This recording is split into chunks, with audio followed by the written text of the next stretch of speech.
So you probably read Isaiah 40:22. It is he who sits above the circle of the earth, and the inhabitants thereof are like grasshoppers. And usually when people bring up Isaiah 40:22, they say thousands of years ago before science, the people who wrote the Bible knew the earth was a sphere. So that's actually not true at all. This is what Isaiah 40:22 is talking about. It is actually a argument against how the Sumerians saw their God, Shamash. So this is the Shamash inscription. This guy right here, this is the god of the sun called Shamash. And here are Shamash's priests. And if you notice, there's a really big size difference between Shamash and Shamash's priests.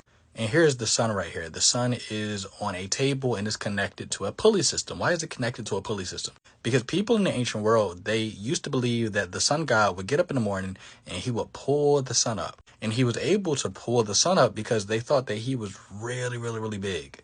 And people were really, really, really small. So when you read Isaiah 40:22, and it says that it is he, and that is a reference to the God of Israel who sits above the circle of the earth, what Isaiah 40:22 is trying to argue is Shamash is not the one who sits above the circle of the earth. The one who sits above the circle of the earth is the God of Israel. Shamash ain't the one. The God of Israel is the one.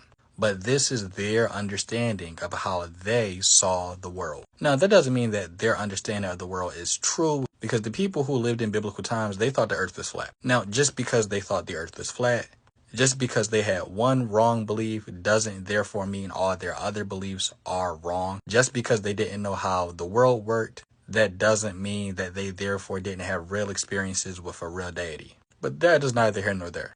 If you want to know more about this information, you definitely want to get my Google Drive, where I have access to thousands of inscriptions and manuscripts that will help you study your Bible in more detail. Go to the link in my bio and click Access Google Drive and get this information.